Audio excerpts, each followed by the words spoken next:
Alright, welcome back to NewZeroland. I'm on a boat. So we just got back from our big South Island motorcycle trip, and not to toot my own horn, but it was one of the best road trips we've ever been on. Full of beautiful landscapes, great people, all kinds of crazy animals, and of course, amazing roads. But it was also one of the worst, most frustrating, unbelievably drama-filled rides you can imagine. So come along, let's have an adventure.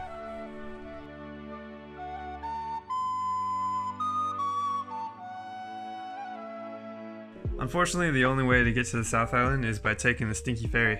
And I know I gave Ewan and Charlie a hard time about putting their bikes on boats to get somewhere, but sometimes it really is your only option. Like, until they build a bridge between the islands, you're pretty much forced to take a 3.5-hour trip on the Inter-Islander.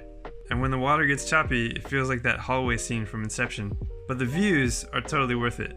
We got really lucky with the weather, so we went outside on the decks to get some air and watched the scenery go by as the ferry passed through the sounds.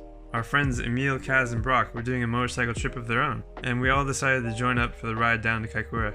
So Kaz is still riding her trusty Grom, and Emil upgraded to a Tuono. And then Mr. Brock rides a Suzuki XF650 Freewind, which he takes every opportunity to ride off-road. Woohoo!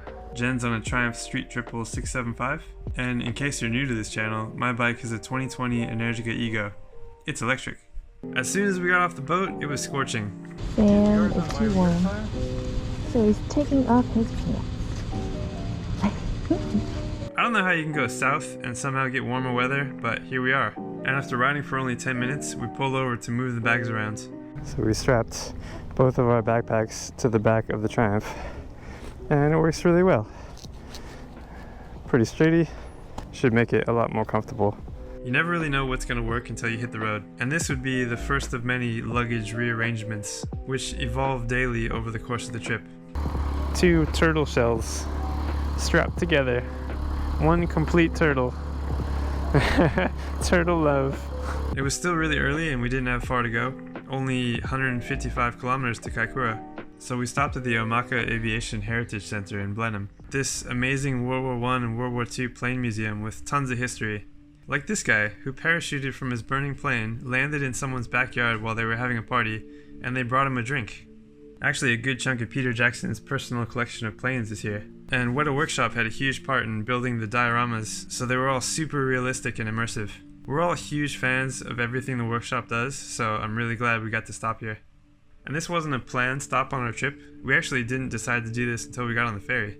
But we made sure to leave enough time every day for the unexpected, impulsive stuff, because that usually ends up being the best part of a trip. Also, when's the next time we'll be in Blenheim, you know?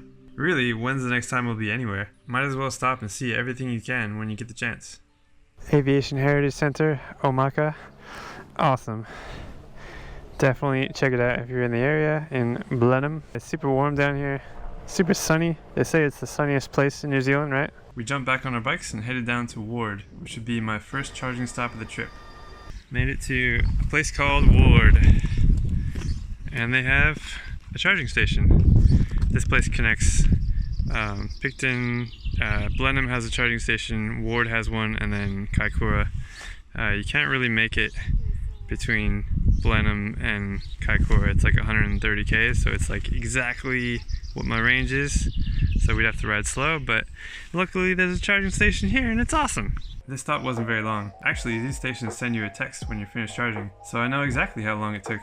I unplugged at 90%, so it took 17 minutes, and it cost me almost $6. I kept track of how much money we spent on charging for the Energica and gas for the Triumph, so don't worry, I'm definitely going to share that info at the end of this series. After charging up, I took the lead, and eventually the blue skies and warm weather faded away. Get it, Prius! As we got further south, the Dr. Seuss Hills turned into a chilly, rocky coastline, and I killed my first bug, the first of many. And then we came across this giant lobster. Fun fact, much like the US, there are giant sculptures of things all over New Zealand, and we're determined to find them all. But before leaving, the Triumph needed a push start.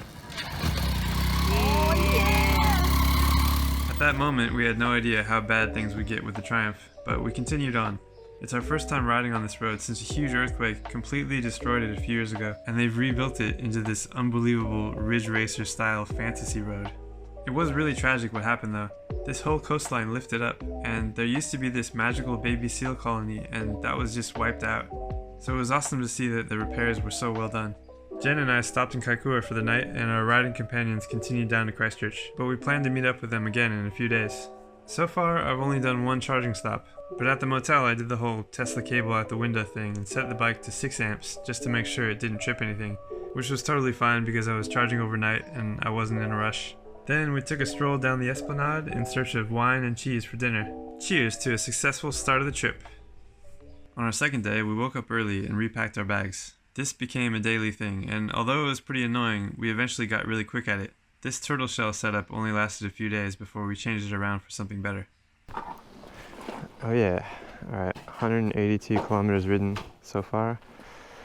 We've got 100% and 151 k's of range, they say. We'll see about that. I've been riding in rain mode, but who knows, we might find some really fun roads. I might put it in sport mode. Jen's just pushing the bike because it's so loud, we don't want to wake people up. Being considerate. Alright, going down to the end of this road. Let's check out some cool views. Unfortunately, we cannot fly the drone here because there are some airports, I guess, so it sucks, but let's see what we can see. I guess this is kind of the opposite of the Taco Bell trip, where I was kind of in a rush to get up there, and this one, we're just taking our time. Like a normal road trip, I think. You just want to see the sights. Well, not much of a look at. It's all cloudy. Cool place though. Photo. We hit the highway and kept riding south. Our destination was Akaroa, about 260 k's away. Part of the reason to ride out to Akaroa was this insane looking twisty road. I mean, this is a motorcycle trip, right? That's pretty much how I plan trips. Just go on Google Maps, look for fun roads, and then find out where to stay nearby. And Akaroa is a place we've never been before, so why not? Whoa. Roller coaster. Oh, we should take the train sometime. Yeah, super scenic. I didn't realize it comes all the way down on the coast. And more road work. Not a bad place to stop. So for anyone watching on the YouTubes, there's a lot of road work in this area because of the earthquakes a couple years ago. Part of the road just like shifted and went into the sea, and things lifted up like 12 feet or 4 meters. Craziness. Craziness. I started wondering actually, if we're riding, you probably wouldn't feel the earthquake because of the vibrations and stuff, but you'd see the road lift up, right? That'd be scary. Whoa. You'd think that they would just reroute the road to go back inland. All of this for nice scenery, I guess. I appreciate it. Ooh, a tunnel. One of those dual tunnels. Ah, so cool.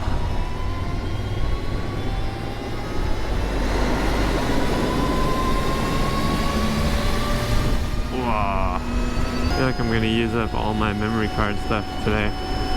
This is all amazing. You can probably tell that we were using intercoms to communicate, but I didn't have our GoPro set up to record Jen's voice too. In the future, I really want to get our conversations on video, but most of them were hilarious misunderstandings ending in frustration. We should what? Do what? See through it? I thought you said pull back and chicken coop it. Oh, speed through it. Sorry. Yeah, right. But we need to sort out this microphone thing, it's horrible. We left the coast and chased this semi-truck up a windy mountain road. Old man Takumi, driving a truck, delivering tofu to the South Islands. But just as we started having fun, the Triumph's fuel light came on, and we had no idea where the next gas station was. I feel like we just barely made it. Jen's coasting in on fumes. Range anxiety on a gas bike. 230 k's of range, 25 bucks for a full tank. It's not bad, actually. If I get 100 k's of range for $10, that's about the same.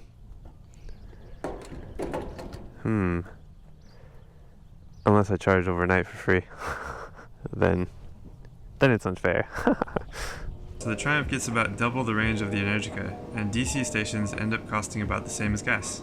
So I have to stop twice as many times, which some would find annoying, but on a trip like this, you want to stop anyway. And my first charging stop was in Cheviot. There was a Leaf plugged in when we got there, but I swapped over when it was finished. The cable doesn't unlock until it's done, and I feel like there's this level of trust between EV owners that, you know, we're all just going to do the right thing. Or maybe it's just nice people in New Zealand, I don't know. So we stopped for lunch here in Cheviot, I'm not sure. Anyway, cool little place, nice little peaceful town, and I left it plugged in for too long. It's still plugged in actually, so I'm gonna go turn it off because we can't make it to Christchurch because it's a little bit too far away. So since we have to stop in Amberley anyway, might as well unplug here, save some money and plug in there and just get like 80% there, and then I think we can skip Christchurch altogether and go straight to Little River, which is on the way to Akaroa. So yeah, let's see how we go. I think bikes are like dogs. They're like, oh, they're putting on the helmet. We're gonna go for a ride. Oh my God, we're gonna go for a ride. It's happening. We're going for a ride. There goes the Leaf that was plugged in. She's going all the way to Dunedin, so we're probably gonna see her at the next charging stop. Unless we beat her there. We didn't beat her there, but we had a great chat about road tripping with electrics, the challenges and all that stuff. And she told us something kind of concerning. So the lady in the Leaf asked where we're going, and I said, oh yeah, across Arthur's Pass and then down the west coast. And she's like, oh yeah, well, I would love to do that someday, but it's impossible to get from like Franz Josef to Haast and then down to Wanaka because there just aren't fast charging stations. And I guess I didn't realize that. I just figured there were stations everywhere, but I looked on PlugShare and there aren't. So it's gonna be tricky. It's just these kind of things that you can plan as much as you want, but once you hit the road, you just don't know what to expect. Well, I guess in this situation, I just didn't plan enough, so whatever. It's cool. It's cool. I'm not worried. Yeah, I am actually kind of surprised though that there's charge stations in the weirdest places, and on the west coast there's still missing one. At least one. There's maybe two that they could have in that area in particular. The ride out to Little River felt surreal. The landscape was changing so quickly that it felt like we were in a new country every 15 minutes. And unfortunately, the sunny weather took a turn. But we made it to the next charging station. So we're here in Little River, charging up at an ABB station.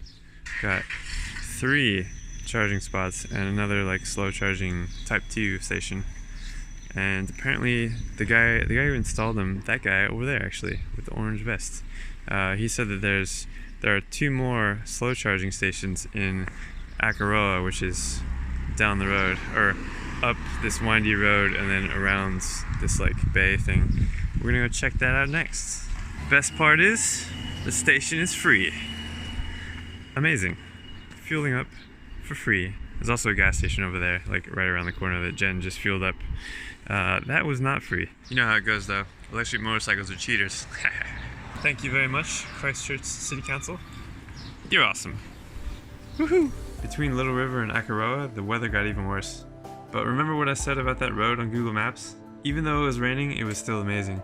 And it's hard to say which road was our favorite because they were all so different. The variety of totally unique places you can see in only a few hours is what makes the South Island so special. And Akaroa itself is this little town that was settled by the French, so the vibe there is very European. We really liked it and wanted to spend more time there, but our accommodation awaited. So sometimes motorcycle rides are about the journey, you know, enjoying your ride on a motorcycle. But sometimes they are about the destination.